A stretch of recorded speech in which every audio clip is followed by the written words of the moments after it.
नमस्कार साथियों, स्वागत है आपका आपके अपने YouTube चैनल अग्नि कंपटीशन पर। और मैं आपके लिए लेकर आई हूँ हिंदी का प्रैक्टिस सेट, जिसके सभी क्वेश्चन बहुत इंपॉर्टेंट हैं और आने वाले यूपी ट्रिपल एससी के हर एक एग्ज़ाम के लिए, चाहे वो यूपीएसआई हो या यूपी ट्रिपल एससी का कोई भी एग्ज़ाम आने वाला हो आपका, या कोई यूपी टैट हो, जिस भी एग्ज़ाम में आपकी हिंदी आती है उन सभी के लिए बहुत ज़्यादा इंपॉर्टेंट रहेगा। तो बेटर होगा आप इसको अच्छे से कंप्लीट देख लें। और आपको कैसा लगा मुझे बताना ना भूलें। चैनल को सब्सक्राइब कर लें और वीडियो को अपने फ्रेंड्स के साथ शेयर कर दें। चलिए स्टार्ट करते हैं। फर्स्ट है हमारा, इनमें से किस शब्द की वर्तनी शुद्ध है? उपरोक्त, उपर्युक्त, उपरियुक्त या उपर्युक्त? तो यहाँ पर जो शुद्ध वर्तनी है वो है उपर्युक्त। क्या है? उपर्युक्त। तो शुद्ध वर्तनी क्या हो जाएगी? उपर्युक्त। नेक्स्ट है, औदार्य की तरह व्यवहार शब्द से कौन सा शब्द ठीक है? औदार्य। तो औदार्य की तरह व्यवहार से क्या बन जाएगा? व्यावहार्य। क्या बन जाएगा? व्यावहार्य। तो औदार्य से व्यवहार शब्द कौन सा बन गया? व्यावहार्य बन गया है। नेक्स्ट है, निम्नलिखित में से किस शब्द की वर्तनी अशुद्ध है?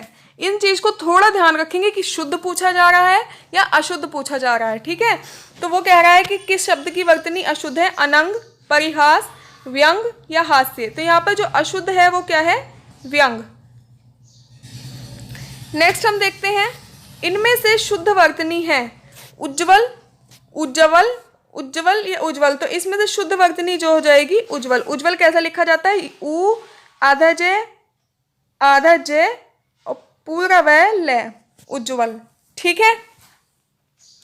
नेक्स्ट है हमारा, शुद्ध वर्तनी वाला शब्द है।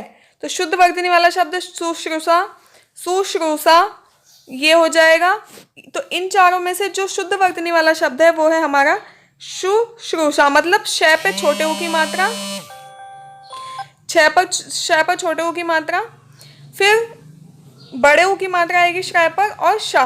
तो ये हो जाएगा शुश्रूषा। नेक्स्ट है, जिस रोग का ठीक होना असंभव है उसके लिए एक शब्द क्या होगा? तो जिस रोग का ठीक होना असंभव होता है वो होता है असाध्य। कौन सा रोग होता है? असाध्य। जिसका ठीक होना असंभव हो, असाध्य रोग हो जाएगा। संक्रामक रोग जो एक दूसरे को छूने से फैलते हैं, महामारी आप सब इस टाइम देख रहे हैं, कोरोना एक महामारी है और विकट मतलब बहुत ज़्यादा भयानक। तो यहाँ पर लेकिन जिसका ठीक होना असंभव हो वो हो जाएगा असाध्य। नेक्स्ट, जिसमें संदेह ना हो, इसके लिए एक शब्द क्या होगा? तो जिसमें संदेह ना हो उसका हो जाता है असंदिग्ध। क्या हो जाएगा? असंदिग्ध। जिसमें संदेह हो वो संदिग्ध, जिसमें संदेह ना हो असंदिग्ध। चिंतनीय और अचिंत्य, जो चिंता युक्त हो, जो चिंता लायक ना हो।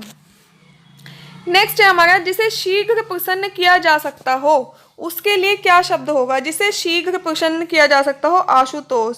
आपको पता आशुतोष किसे कहते हैं? आशुतोष है शंकर भगवान का पर्यायवाची। और आप सभी जानते हैं कि शंकर भगवान को भोले बाबा भी बोल देते हैं। मतलब वो ये कहा जाता है कि बहुत जल्दी प्रसन्न हो जाते हैं। तो इस तरह से आप इसको याद रख सकते हैं, जिसे शीघ्र प्रसन्न किया जा सकता हो वो क्या हो जाएगा? आशुतोष। नेक्स्ट है, जो समाप्त हो गया हो उसके लिए एक शब्द बताना है।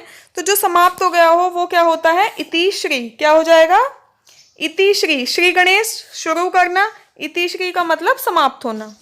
नेक्स्ट है, ये इंपॉर्टेंट बहुत है, कई बार एग्जाम्स में बहुत बार पूछा जा चुका है। इससे पहले मैं आपको जो मैंने और मेरी हिंदी की वीडियोज़ हैं उसमें भी मैं पर्यायवाची में एक शब्द में बता चुकी हूँ। नेक्स्ट है, नीचे दिए गए 4 विकल्पों में से तत्सम शब्द का चयन कीजिए। तत्सम शब्द का चयन करने से पहले आपको ये पता होना चाहिए कि तत्सम शब्द होते क्या हैं। तत्सम मतलब जो शब्द संस्कृत में हैं वो तत्सम हो जाएंगे, और तद्भव यानी उसके जो हमने अपने आम बोलचाल की भाषा में अपने शब्द बना लिए हैं उनका रूप बदलकर वो हो जाते हैं तद्भव। तो तत्सम शब्द गेंद, कदुक, कंदुक या कुंदक। तो यहाँ पर जो तत्सम शब्द होगा वो हो जाएगा कंदुक। क्या हो जाता है? कंदुक। और कंदुक है किसका तत्सम? गेंद का। तो यहाँ पर गेंद क्या है? तद्भव है, जबकि कंदुक क्या है? तत्सम है। नेक्स्ट है, गाय, गे, गौ, गैया। तो इसमें जो तत्सम है वो है हमारा गौ। क्या है? गौ। गौ को हम क्या बोल देते हैं? गाय बोल देते हैं, है ना। नेक्स्ट है, घरनी, ग्रहणी, ग्रहेणी या ग्रहिणी। तो इसमें यहाँ पर जो तत्सम शब्द है वो क्या हो जाएगा? ग्रहिणी। क्या हो जाएगा? ग्रहिणी। नेक्स्ट है, चंद्र, चांद, चंदा, चंद्रमा। तो चंद्रमा इसका हो जाता है चंद्र। क्या हो जाएगा? चंद्र। तत्सम शब्द 14 में देखते हैं, चितेरा, चित्रकार, चित्राकार या चित्रकेर। तो इसमें जो तत्सम शब्द है वो है हमारा चितेरा। क्या है? चितेरा। नेक्स्ट है हमारा सालों बाद उसका प्रवासी पति लौटा है। इस वाक्य में विशेषण बताना है। तो इसमें विशेषण क्या हो जाएगा? देखो, सालों बाद उसका प्रवासी पति लौटा है। पति, ठीक है, पति है उसका, लेकिन पति है मतलब पति की विशेषता क्या है कि वो प्रवासी है। क्या विशेषता है उसकी? कि वो प्रवासी है। तो इसमें विशेषण क्या हो जाएगा? प्रवासी। जबकि विशेष से क्या हो जाएगा इसमें? पति, क्योंकि विशेषता बताई किसकी जा रही है? पति की, लेकिन विशेषता है क्या? प्रवासी। तो जो प्रवासी है वो विशेषण है, जबकि पति क्या हो जाएगा? विशेष्य। नेक्स्ट हमारा प्रविशेषण शब्द किसकी विशेषता बताते हैं? संज्ञा, सर्वनाम, संज्ञा एवं विशेषण, संज्ञा, सर्वनाम एवं विशेषण, या उपरोक्त में से कोई नहीं। तो जो प्रविशेषण शब्द बताते हैं वो संज्ञा, सर्वनाम नहीं, जबकि प्रविशेषण जो विशेषता बताते हैं वो विशेषण की ही विशेषता बताते हैं, संज्ञा सर्वनाम की विशेषता नहीं बताते। तो यहाँ पर संज्ञा सर्वनाम की विशेषता बताने वाला हो जाता है विशेषण, लेकिन विशेषण की भी जो विशेषता बता दे वो क्या कहलाता है? प्रविशेषण। अगर आप विशेषण को बहुत अच्छे से कंप्लीट टॉपिक को पढ़ना चाहते हैं तो मेरी हिंदी प्लेलिस्ट में जाके आप पढ़ सकते हैं। उसको मैंने पूरा बहुत अच्छे से डिस्क्राइब किया हुआ है, जिसमें पूरा विशेषण, उसके प्रकार और उसके क्वेश्चन भी कराए हैं। नेक्स्ट हमारा विदुषी स्त्री समादरणीय होती है। इस वाक्य में कौन सा विशेषण प्रयुक्त हुआ है? विदुषी स्त्री क्या होती है? समादरणीय। तो समादरणीय क्या है? उसकी गुण है। क्या है? गुण है। तो गुण, यहाँ पर जब गुण बताया जा रहा है विदुषी स्त्री का, तो यहाँ पर जो विशेषण हो जाएगा वो कौन सा हो जाएगा? गुणवाचक। कौन सा विशेषण हो जाएगा? गुणवाचक हो जाएगा। नेक्स्ट देख लेते हैं, सैंधव किसका पर्यायवाची शब्द है? हाथी का, घोड़े का, नदी का या पहाड़ का? तो यहाँ पर सैंधव जो पर्यायवाची है वो किसका है? घोड़े का पर्यायवाची होता है सैंधव। निम्न में से कौन सा शब्द अंधकार का पर्यायवाची नहीं है? इस चीज को मैं बार बार बता रही हूँ आपको, आप नहीं और है इसमें बिल्कुल कंफ्यूज ना हो। पहले अच्छे से देख लें कि क्वेश्चन में नहीं पूछा जा रहा है या है पूछा जा रहा है। तो पूछा जा रहा है कौन सा शब्द अंधकार का पर्यायवाची नहीं है? तो यहाँ पर तम हो गया, अंधेरा हो गया, तिमिर हो गया और रुद्र हो गया। तो यहाँ पर जो क्वेश्चन का आंसर हो जाएगा वो हो जाएगा आपका रुद्र, क्योंकि तम बने अंधेरा, अंधकार, अंधेरा बने अंधकार, तिमिर बने अंधकार, जबकि रुद्र किसका होता है? शिव का पर्यायवाची होता है। नेक्स्ट है, निम्न में से कौन सा चंद्रमा का पर्यायवाची नहीं है? कलाधर, रजनीश, मयंक या विहग? तो यहाँ पर क्या हो जाएगा? विहग, जबकि कलाधर, रजनीश और मयंक किसके पर्यायवाची हैं? चंद्रमा के। नेक्स्ट है, निम्न में से कौन सा पर्यायवाची शब्द युग्म सही नहीं है? सिंह, केसरी, हाथी, करिवर, सूर्य, अंशुमाला और यमुना, मंदाकिनी। तो यहाँ पर जो गलत है वो क्या है? यमुना, मंदाकिनी, जबकि यमुना का क्या होता है? कालिंदी। क्या होता है पर्यायवाची यमुना का? कालिंदी होता है। तो यहाँ पर सिंह, केसरी, सिंह का पर्यायवाची केसरी होता है, हाथी का करिवर होता है, सूर्य का अंशुमाली होता है, जबकि यमुना का पर्यायवाची मंदाकिनी नहीं होता। आगे देख लेते हैं। नेक्स्ट है हमारा, महर्षि शब्द में कौन सी संधि है? महर्षि। तो महर्षि में कौन सी संधि हो जाएगी? महर्षि में संधि हो जाएगी आपकी गुण। कौन सी संधि है महर्षि में? गुण संधि। आगे है, माता पिता शब्द में कौन सा समास है? माता पिता, इसको आप बना लोगे माता और पिता। तो जहां पे बीच में और आ जाता है या ये वाला साइन आ जाता है योजक चिन्ह, तो इसको कहा जाता है, इसमें कौन सा समास होता है? द्वंद्व। कौन सा? द्वंद्व, जिसके दोनों पद प्रधान होते हैं, माता भी और पिता भी। तो यहाँ पर कौन सा समास आ गया? द्वंद्व समास आ गया। आगे है दाम लगाना। दाम लगाना मुहावरे का अर्थ बताना है, मूल्य आंकना, पूरी कीमत देना, लागत मात्र देना या मोल भाव करना। तो दाम आंकना का जो यहाँ पर अर्थ हो जाता है वो हो जाता है मूल्य आंकना। दाम लगाने का जो अर्थ है वो हो जाएगा मूल्य आंकना। आगे देखते हैं, रिक्त स्थान की पूर्ति करनी है। ताजमहल का एक अद्भुत नमूना है। ताजमहल शिल्पकला, स्थापत्य कला, चित्रकला या मूर्तिकला? तो ताजमहल कौन सी कला का नमूना है? स्थापत्य कला का। आगे है, निम्न पंक्तियों को ध्यानपूर्वक पढ़िए और उसमें प्रयुक्त सही अलंकार का चयन कीजिए। मेरो मन अनंत कहाँ सुख पावे, जैसे उड़ी जहाज को पंछी फिरी जहाज पे आवे। तो इसमें कौन सा अलंकार है ये बताना है। इसमें अलंकार हो जाएगा उपमा। मेरो मन अनंत कहाँ सुख पावे, जैसे, क्योंकि यहाँ पे जैसे, यहाँ पर क्या एक उपमा दी जा रही है, मन को किसकी तरह? पंछी की तरह उपमा दी जा रही है कि जैसे पंछी उड़ी जहाज को पंछी की, जैसे पंछी जहाज से उड़कर फिर जहाज पे आवे, फिर जहाज पर ही आ जाता है, ऐसी मेरा मन तुम्हारे बिना भगवान, अनंत का मतलब मैं भगवान से है, तो मेरा मन तुम्हारे बिना कहाँ सुख पाता है। बिल्कुल ऐसे ही जैसे जहाज पर से पंछी उड़कर फिर जहाज पर ही आ जाता है। तो यहाँ पर कौन सा अलंकार हो जाएगा? उपमा अलंकार। नेक्स्ट है, निम्न में से अशुद्ध वर्तनी कौन सी है? श्याम, सम्मान, सुसमद या स्थीवर। तो यहाँ पर जो अशुद्ध वर्तनी है वो हो जाएगी आपकी स्थीवर।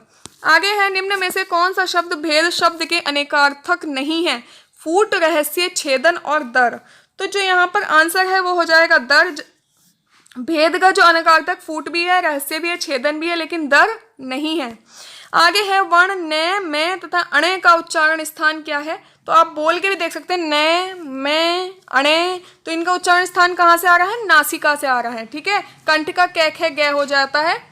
ओष्ठ का क्या होता है? आप मुझे कमेंट करके बताएंगे कि तालु और ओष्ठ का उच्चारण स्थान क्या होता है।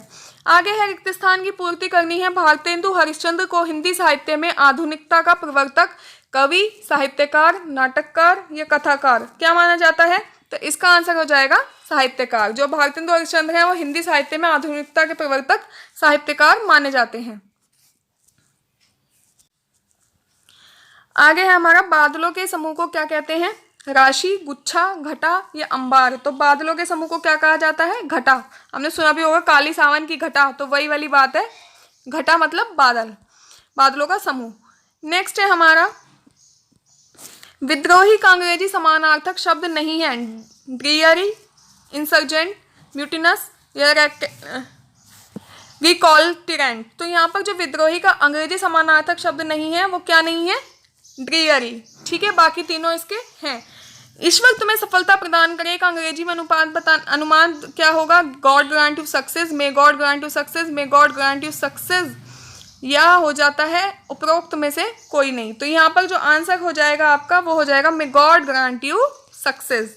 होनहार विद्वान के होत चीकने पात, इसका बताना है लोकोक्ति का अर्थ।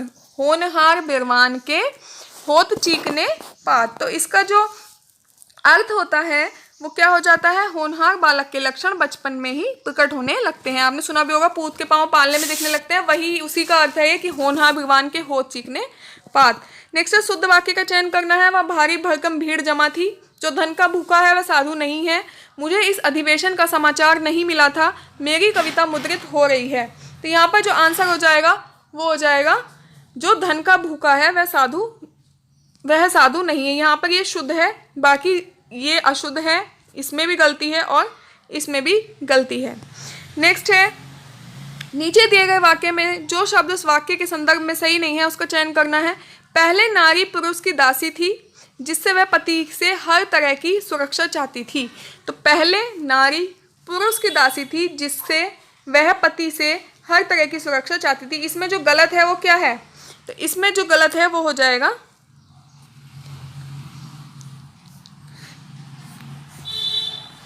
जिससे। क्या गलत है यहाँ पर? जिससे।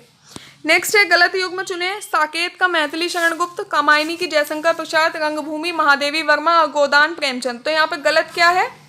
गलत है यहाँ पर रंगभूमि महादेवी वर्मा।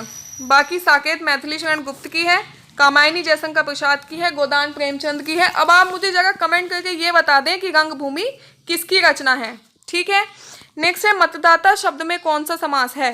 कर्म पुरुष, कर्म तत्पुरुष, करण तत्पुरुष, संबंध तत्पुरुष या अधिकरण तत्पुरुष। तो यहाँ पर जो समास हो जाएगा वो संबंध तत्पुरुष। मतदाता में कौन सा संबंध है? संबंध तत्पुरुष। निम्न में से कौन सा शब्द स्त्रीलिंग नहीं है? अड़चन, अपेक्षा, अपवाह, अफवाह या आचरण। तो इसमें जो स्त्रीलिंग नहीं है वो कौन सा हो जाएगा? आचरण। आप अगर स्त्रीलिंग पुल्लिंग की पहचान करना चाहते हैं तो किस तरह कर सकते हैं? आप इसमें एक सेंटेंस जैसे अड़चन आ गई, अपेक्षा की, अफवाह फैल गई, लेकिन आचरण अच्छा, आप बोल के देंगे उसका आचरण अच्छा है, तो आपको पता ऐसे ही चल जाएगा कि आचरण कैसा है, पुल्लिंग है, बाकी ये तीनों कैसे हैं? स्त्रीलिंग है।